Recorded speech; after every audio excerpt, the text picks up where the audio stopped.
नमस्कार, आप देख रहे हैं अपन उत्तराखंड और मैं हूं आप सभी के साथ आरती। तो चलिए बुलेटिन की शुरुआत कर लेते हैं। शिक्षक दिवस के अवसर पर सीएम धामी ने शिक्षकों को सम्मानित करते हुए शैलेश मटियानी पुरस्कार की राशि बढ़ाने का ऐलान किया है। अब सरकार ने शैलेश मटियानी पुरस्कार की धनराशि दोगुनी कर दी है। मुख्यमंत्री पुष्कर सिंह धामी ने इसकी घोषणा की। शैलेश मटियानी पुरस्कार की धनराशि 10,000 थी, जिसे अब बढ़ाकर 20,000 रुपए कर दिया गया है। सीएम धामी ने शिक्षक दिवस के अवसर पर 9 शिक्षकों को सम्मानित भी किया।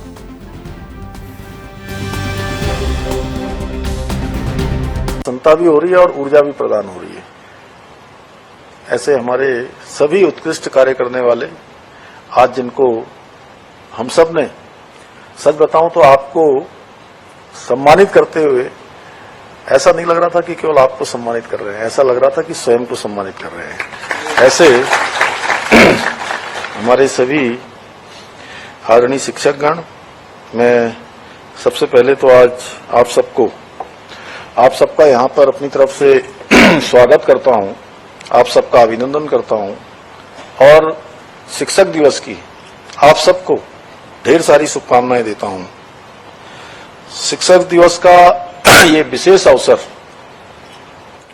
शिक्षकों के प्रति आदर, सम्मान और कृतज्ञता प्रकट करने का है और उनके द्वारा जो कार्य किए जाते हैं, हमारे बच्चों का, नौनिहालों का, विद्यार्थियों का भविष्य तैयार किया जाता है, उसके प्रति सच में आज का दिन आप सबको धन्यवाद कहने का दिन भी है, आप सबका आभार व्यक्त करने का भी दिन है। यह दिन महान शिक्षाविद और भारत के पूर्व राष्ट्रपति डॉक्टर सर्वपल्ली राधाकृष्णन जी के भारतीय शिक्षा और संस्कृति के प्रति उनके योगदान को भी समर्पित यह दिवस है। आज हम सब यहाँ उन शिक्षकों को सम्मानित करने के लिए एकत्र हुए हैं जिन्होंने न केवल ज्ञान का संचार किया है, बल्कि अपने अनुभव और मार्गदर्शन से विद्यार्थियों के जीवन को एक आकार देने का काम किया है। और सच कहिए तो आप सबने एक आविष्कार को जन्म दिया है। आकार के साथ साथ एक आविष्कार करने का काम भी आप सबके माध्यम से हुआ है। मैं आज के इस अवसर पर उत्तराखंड की गौरवशाली साहित्यकार, समाजसेवी साहित्यकार हमारे स्वर्गीय शैलेश मटियानी जी की स्मृति में शैलेश मटियानी राज्य शैक्षिक उत्कृष्टता पुरस्कार। मुख्यमंत्री पुष्कर सिंह धामी ने बुधवार को केंद्रीय खेल मंत्री मनसुख मंडाविया से फोन पर बात की। उत्तराखंड में प्रस्तावित 38वें राष्ट्रीय खेलों की तिथि के विषय में चर्चा की। केंद्रीय खेल मंत्री ने कहा कि जल्दी ही इस विषय पर भारतीय ओलंपिक संघ की अध्यक्षा पीटी उषा से वार्ता कर 38वें राष्ट्रीय खेलों की तिथि घोषित की जाएगी।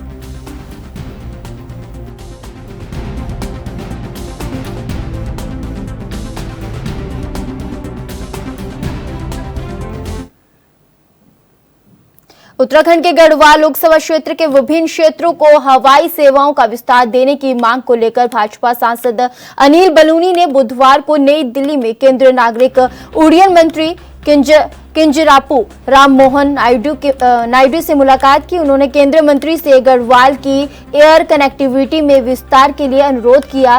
गढ़वाल सांसद ने मंत्री को बताया कि भौगोलिक दृष्टि से गढ़वाल एक ऐसी लोकसभा है जिसमें 14 विधानसभाएं आती हैं, जिसके कई क्षेत्र देश के दुर्गम इलाकों में शुमार होते हैं। प्राकृतिक आपदाओं के कारण इस लोकसभा क्षेत्र के कई इलाकों से संपर्क टूट जाता है, इसलिए ऐसे इलाकों में एयर कनेक्टिविटी की काफी जरूरत है। लोगों के साथ उनका स्नेह है और आज उनको क्या क्या कहा जा रहा है, कल उनको औरंगजेब कहा गया, गाली दी जा रही है, तरह तरह की गालियां, बहुत सारी गालियां दिया जा रहे हैं। तो हमारे नारायण भगत के कार्यकर्ता क्या करेंगे, जवाब देंगे कि नहीं देंगे? मोदी जी को जो गाली दे उसका जवाब देंगे नहीं देंगे? आप 19 तारीख को उसका जवाब सब लोग देंगे? मैं आप लोगों को विश्वास दिलाता हूँ, 19 तारीख तक की चिंता आप लोग कीजिए और 19 तारीख तक के बाद जो चिंता है नारायण बगर और हमारे चमोली और थराली विधानसभा। भाजपा के कैबिनेट मंत्री गणेश जोशी के खिलाफ आय से अधिक संपत्ति के आरोपों में विजिलेंस ने मुकदमे की अनुमति के लिए सरकार से अनुरोध किया है। विशेष न्यायाधीश ने 8 अक्टूबर तक धामी कैबिनेट से इस मामले में निर्णय लेने को कहा है। मामले की सुनवाई 19 अक्टूबर को होगी। भाजपा के कैबिनेट मंत्री गणेश जोशी आय से अधिक संपत्ति के आरोपों में घिरे हुए हैं और आने वाले 40 दिन उनके लिए महत्वपूर्ण साबित हो सकते हैं। धामी कैबिनेट को 8 अक्टूबर तक यह निर्णय लेना है कि मंत्री जोशी पर मुकदमा चलाया जाए या नहीं। देखिए, कानून अपने काम करता है, तो राजनीतिक दल का व्यक्ति का अध्यक्ष नाते मेरा कोई विषय बनता नहीं। पार्टी का कुछ नहीं बनता, वो पार्टी के विधायक है, मंत्री है, पार्टी के विधायक है, जिन्होंने अनुमति ली है कैबिनेट को डिसीजन लेना है, वो सारे विषय सरकार के आंतरिक मामले है, मुझे कुछ नहीं करना। मतलब पार्टी के किसी व्यक्ति पे ऐसा आरोप लगेगा? आरोप कैसे कह दूं? मारो आज के दिन कोई आरोप नहीं। कोर्ट में मामला तो चला गया। ठीक है, आप समझे, किसी व्यक्ति ने कोई विषय कहीं रखा जाता है, उसकी जांच होती है, जांच के बाद चीजें तय होती है। अब देखो, सरकार को इसके बारे में देखना है, वो देखेंगे, इसके बारे में कैबिनेट विचार करेगी क्या है, सच्चाई क्या है, तो ये सब चीजें। आरोप पहली बार लग रहा है कि जीरो टॉलरेंस के लिए नारा अलग अलग नहीं है। हरक सिंह रावत पे अगर जांच हो रही है तो सब कह रहे हैं कि दूध और दूध पानी का पानी होना चाहिए, और गणेश जोशी पर जो जांच करने की बात चल रही है उस पर पार्टी चुप है। देखो भाई, ऐसा है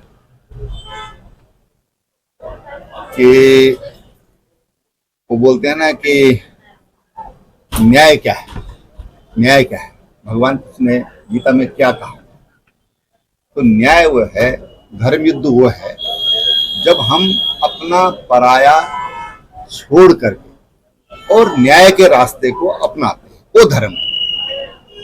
तो वास्तव में अगर हम चाहते हैं कि धर्म का राज्य हो, तो उसके लिए बहुत जरूरी है कि धर्मानुकूल हमारा आचरण होना चाहिए। निश्चित तौर पर जो सोशल एक्टिविस्ट जो विकेश नेगी जी थे, उन्होंने आय से अधिक संपत्ति के बारे में जो खुलासा किया है, तो विजिलेंस ने कैबिनेट से इसकी मंजूरी मांगी है। निश्चित तौर पर विधायक जी को इस पर इस्तीफा देना चाहिए, मुख्यमंत्री जी को उनका इस्तीफा लेना चाहिए। जीरो टॉलरेंस की बात करने वाली भारतीय जनता पार्टी को किसका इंतजार है? उनको निश्चित तौर से कैबिनेट की उसको मंजूरी देनी चाहिए, और अपने जो जीरो टॉलरेंस की बात कर रहे हैं वो करके भी दिखाए ना। लोग मांग रहे हैं, विजिलेंस 8 तारीख तक उनकी इंतजार कर रही है कि उनका क्या जवाब आएगा। निश्चित तौर से हमें उम्मीद है कि मुख्यमंत्री जी को इसमें निर्णय लेना चाहिए, और जो जीरो टॉलरेंस की बात जनता के सामने उन्होंने करी और उसको दिखाना भी चाहिए। बद्रीनाथ से विधायक लखपत बुटोला ने आज कांग्रेस मुख्यालय में प्रेस वार्ता की, जिसमें उन्होंने बद्रीनाथ में आपदाग्रस्त क्षेत्रों को लेकर चिंता जताई। उन्होंने कहा कि उत्तराखंड अभी आपदा से प्रभावित है, चमोली के अधिकांश सड़कें आपदाग्रस्त हैं, फिर भी सदन में हमें आपदा को लेकर बोलने का मौका नहीं दिया गया। उन्होंने कहा कि हिमाचल सरकार ने पहल शुरू की थी, विधायक मंत्री और मुख्यमंत्री अपने 6 महीने का वेतन आपदा के लिए देंगे। उसी तर्ज पर कई अनुरोध करता हूं कि सरकार से कि 2 महीनों का वेतन आपदा के देने की कृपा करें। लखपत बुटोला ने बताया कि उन्होंने विधानसभा अध्यक्ष को पत्र लिखा है कि उनकी 6 महीने का बढ़ा हुआ वेतन आपदाग्रस्त क्षेत्रों के लिए देना चाहते हैं।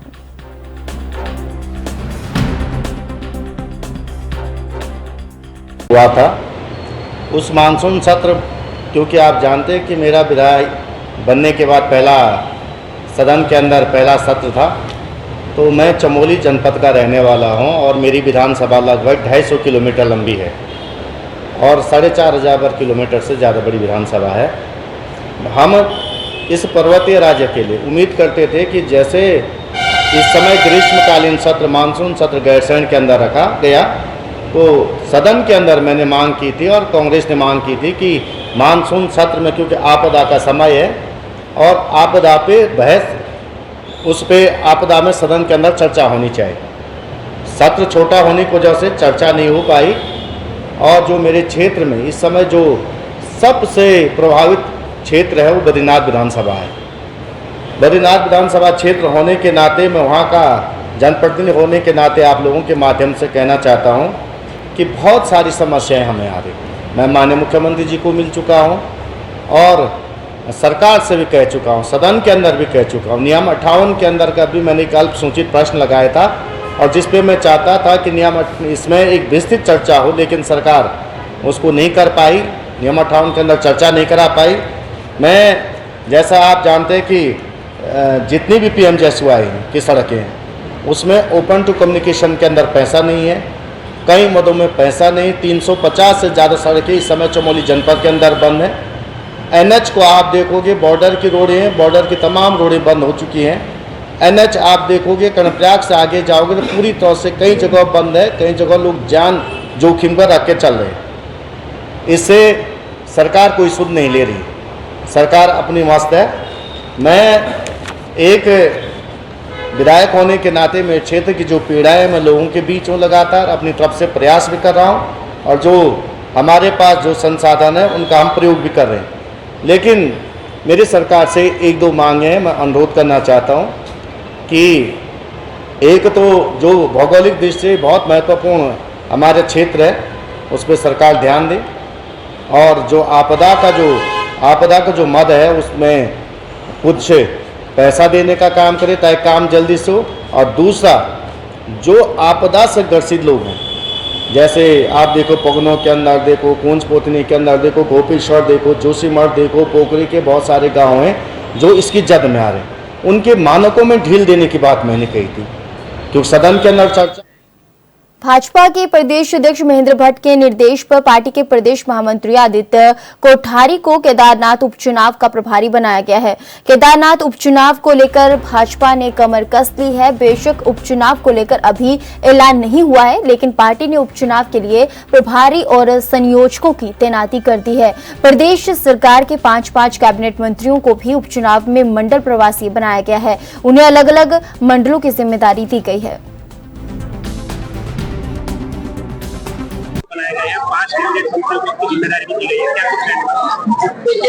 पांच तो हमारे कार्यकर्ता हैं, सरकार में मंत्री हैं और 5 वहाँ मंडल है।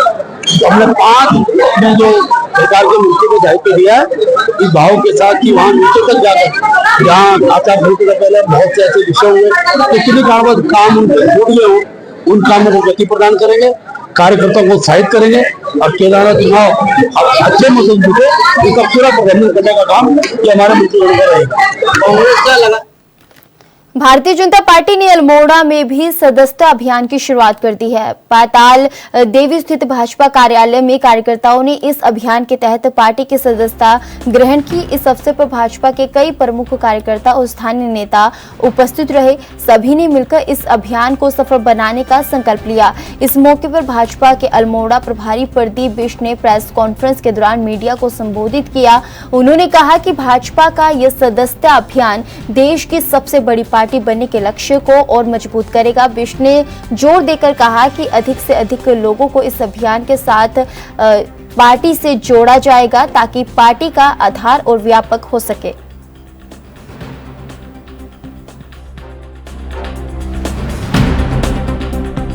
भारतीय जनता पार्टी का सदस्यता अभियान 2 सितंबर से शुरू हुआ है। 2 को माननीय प्रधानमंत्री जी ने, 3 को हमारे माननीय मुख्यमंत्री जी ने और 4 को आज आप हर जिले में प्रेस वार्ता के माध्यम से और कुछ प्रमुख कार्यकर्ताओं को सदस्यता करवाकर उस अभियान की शुरुआत कर रहे हैं। इसके बाद जो सदस्यता हमारी बूथों के स्तर पर होगी और सभी कार्यकर्ता अपने बूथों पर जाकर अपने अपने क्षेत्रों पर जाकर इस सदस्यता अभियान को आगे बढ़ाने वाले हैं।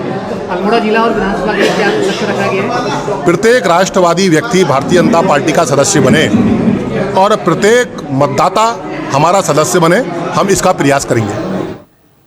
कांग्रेस प्रदेश अध्यक्ष करण मेहरा ने राज्य की कानून व्यवस्था पर कड़ा प्रहार करते हुए प्रदेश के शीर्ष भाजपा नेतृत्व पर गंभीर आरोप लगाए हैं। अल्मोड़ा पहुंचे पीसीसी चीफ करण मेहरा ने प्रेस वार्ता के दौरान कहा कि भाजपा का शीर्ष नेतृत्व गंभीर अपराधियों को बचाने का प्रयास कर रहा है, जिसके कारण प्रदेश में अपराध और महिला उत्पीड़न की घटनाएं बढ़ रही हैं। करण मेहरा ने आरोप लगाया कि प्रदेश का भाजपा नेतृत्व अपनी जिम्मेदारियों को ठीक से नहीं निभा पा रहा है, जिसके चलते पार्टी के कार्यकर्ता भी अपराध और बलात्कार जैसे जघन्य अपराधों में शामिल हो रहे हैं। उन्होंने ये भी आरोप लगाया कि भाजपा के जिला और मंडल स्तर के पदाधिकारियों के नाम महिला उत्पीड़न के मामलों में सामने आ रहे हैं। उन्होंने सरकार से मांग की है कि वह महिला सुरक्षा को सर्वोच्च प्राथमिकता दे और प्रदेश में कानून व्यवस्था को सुदृढ़ करे।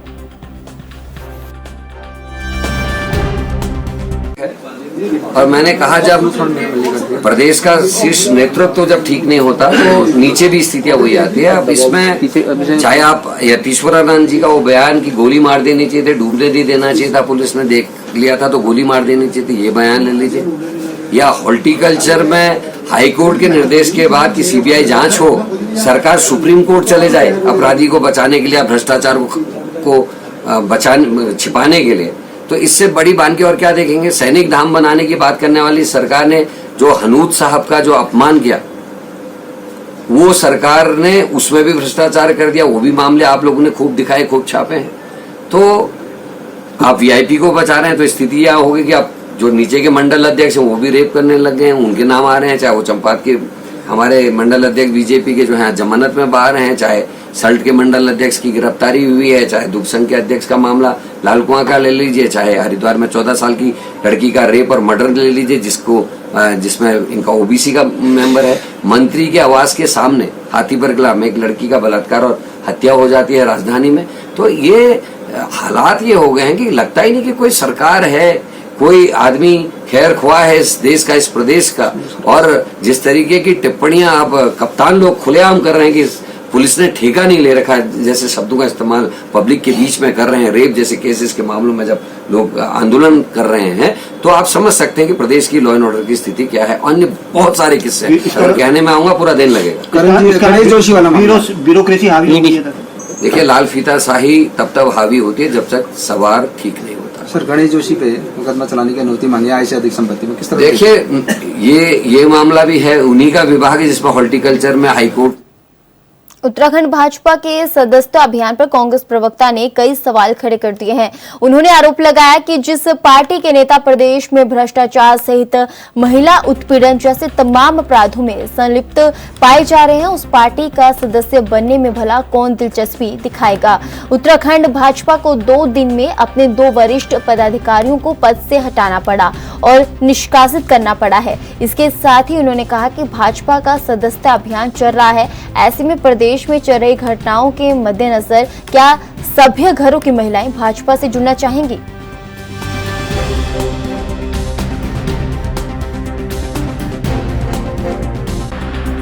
सत्तारूढ़ भारतीय जनता पार्टी खूब गाजे बाजे के साथ सदस्यता अभियान का आगाज कर रही है। अपने गिरेबान में झांका भारतीय जनता पार्टी ने। कौन सभ्य समाज का या सभ्य घर का व्यक्ति अपने लोगों को उसकी सदस्यता लेने के लिए भेजेगा? 2 दिन में 2 वरिष्ठ पदाधिकारियों को न सिर्फ आपको पदमुक्त करना पड़ा बल्कि अपनी पार्टी से निष्कासित करना पड़ा।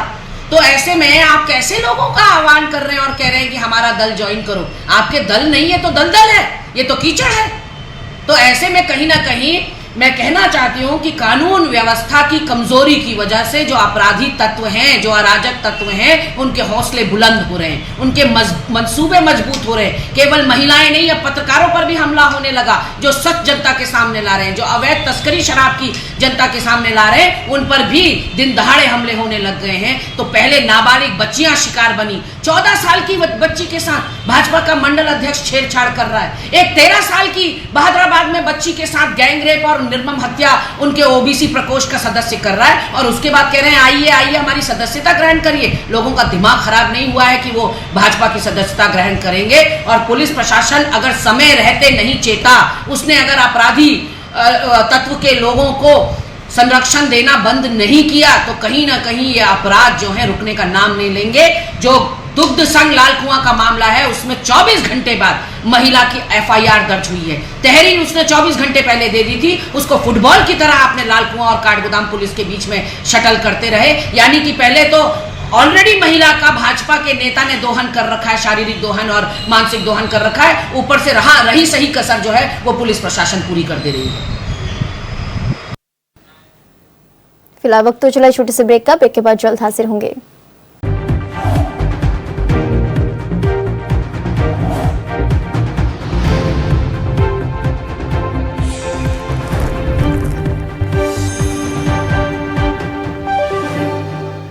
तो छोटे ब्रेक के बाद अपने उत्तराखंड में फिर से आप सभी का स्वागत है।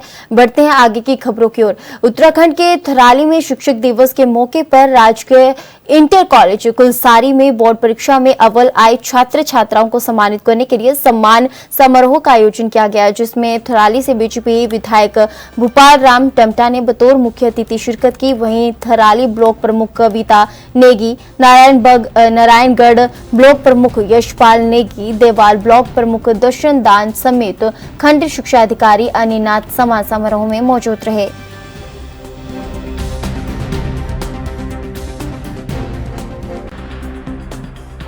को आगे बढ़ाने का काम किया है, इसके लिए मैं सबको बधाई और शुभकामनाएं देना चाहता हूँ। मैंने अपने बड़ों से, अपने शिक्षकों से जितना कुछ भी सीखा है, जिसने मेरे दिल और दिमाग पर गहरा असर छोड़ा है, आज मैं यहाँ पर आप सबके बीच में आप सबको संबोधित कर रहा हूँ और यहाँ पर पहुँचाने के लिए भी मुख्यमंत्री पुष्कर सिंह धामी ने देर रात कई आईएएस और पीसीएस के ट्रांसफर किए हैं। इन्हीं में देहरादून के जिलाधिकारी को भी बदला गया है। देहरादून में जिलाधिकारी सोनिका को हटाकर आईएएस सविन बंसल को जिलाधिकारी बनाया गया है। नव नियुक्त जिलाधिकारी सविन बंसल ने जिलाधिकारी कार्यालय पहुंचकर कार्यभार संभाला। सविन बंसल 2009 बैच के आईएएस अधिकारी हैं। पदभार संभालते ही मीडिया से रूबरू होकर अपनी प्राथमिकताएं बताई।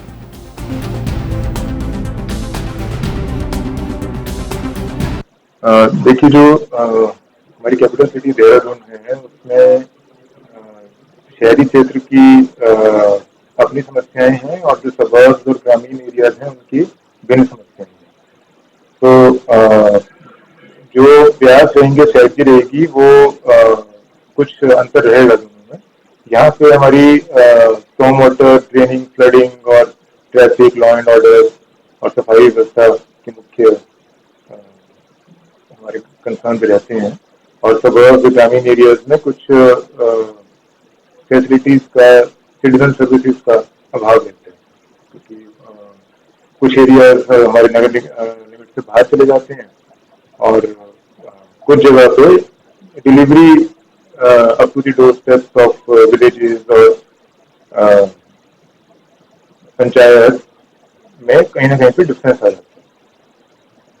तो मुख्यतः अभी सरकार का जो फोकस है वो community oriented capital investment project का टाइमली एग्जीक्यूशन हो, मॉनिटरिंग हो और जो उनका इंटेंशन है, पर्पस है, वो एंड यूजर तक पहुंचे। और सेकेंडली जो हमारी बेनिफिट वेलफेयर स्कीम्स हैं वो चाहे किसी भी डिपार्टमेंट की हो, social welfare, provision, education, health, जिसमें एक आम जनमानस अपेक्षा करता है सरकार से कि मेरी क्वालिटी ऑफ लाइफ में सुधार आए। Because I am paying taxes, I have voted for someone to provide me facilities, तो मुझे एक अच्छी सुविधाएं प्राप्त हो। तो जो एक फीडबैक लूप है सिटीजन के साथ, कि ऐसा ना हो कि प्रशासन उनसे अलग काम करता हुआ दिखे, वो चीज कोशिश की जाए कि वो मिनिमम रहे, वो मिनिमाइज हो, उनका सहभागिता रहे, उनका सहयोग रहे और वो सेटिस्फाइड हो। उत्तराखंड के लोहाघाट नगर से एक बड़ी घटना सामने आई है, जहां बुधवार सुबह 8 बजे स्कूल जाती 13 वर्षीय एक नाबालिग छात्रा को 3-4 युवाओं के द्वारा नशीला पदार्थ सुंघाकर अपहरण कर लिया गया और छात्रा को सुनसान जगह ले जाकर आरोपियों के द्वारा छात्रा के साथ छेड़छाड़ की गई। वही घटना में दुष्कर्म की संभावना से इनकार नहीं किया जा सकता, जिसकी पुष्टि मेडिकल रिपोर्ट आने के बाद होगी। इस घटना से लोगों में आक्रोश फैल गया है। आक्रोश जताते हुए लोगों ने पुलिस से सभी आरोपियों को जल्द गिरफ्तार करने की मांग की है। एक घटना सामने आई है जिसमें स्कूल में जा रही बच्ची के साथ में उसके साथ में छेड़छाड़ और उसको किसी चीज से उसको बेहोश किया जाना और फिर उसके साथ छेड़छाड़ करना, इस तरीके का मामला है। इसमें अभी तुरंत हमने जो है पेरेंट्स के पास से हमने कंप्लेंट लेकर इसमें मुकदमा पंजीकृत किया जा रहा है और सारे सीसीटीवीज और सभी जो एंगल्स है उस पर काम करके इस पे तुरंत हम लोग उनको आइडेंटिफाई करके गिरफ्तार करने की कोशिश करेंगे। अभी मुकदमा हुआ नहीं, अभी कंप्लेंट हमारे पास अभी जस्ट पहुंची है, लेकिन इसमें पॉक्सो में मुकदमा होगा क्योंकि लड़की का जो एज है वो 18 साल से नीचे। आगे ऐसी घटना ना हो इसलिए हम लोग पुलिस की गश्त बढ़ाना तथा जो स्कूल कॉलेजेस है या डिग्री कॉलेजेस है, इंटर कॉलेजेस है, वहाँ पे एंटी रोमियो स्क्वाड्स की तैनाती और उनके द्वारा चेकिंग, इस तरीके के मेजर्स हम लोग लिए जाएंगे। लॉन्ग टर्म में हम लोग ये भी कोशिश करेंगे कि जो अनकवर्ड एरियाज है जहाँ पे सीसीटीवीज की आवश्यकता है वहाँ पे उनका इंस्टॉलेशन किया जाए। धन्यवाद। फिर भी चुप रह गए तो हम इंसान नहीं हैं। ये पुलिस की ड्यूटी होती है कि इसको ट्रैक करके लाएं, और पुलिस के लिए कोई भी काम नामुमकिन नहीं होता है। पुलिस जो काम करना चाहे उसको कर देती है। हमने एसओ साहब ने यही आश्वासन दिया है, और उनके आश्वासन के वजह से ही हम लोग अभी कुछ हमारा जो भी करने का प्रोग्राम था उसको हमने स्थगित कर दिया है। पर आज की डेट में हम लोग दोबारा मिलेंगे। अगर इसका खुलासा नहीं हुआ तो हम इसको किसी भी रूप में इसको हम एक आंदोलन का रूप देंगे, और जब तक ना खुलासा हो हम धरना प्रदर्शन करेंगे। ये हमारी मांग है। तो फिलहाल के लिए अपने उत्तराखंड में मेरे साथ बस इतना ही। बाकी तमाम खबरों के लिए आप बन रहे ANB न्यूज के साथ। नमस्कार।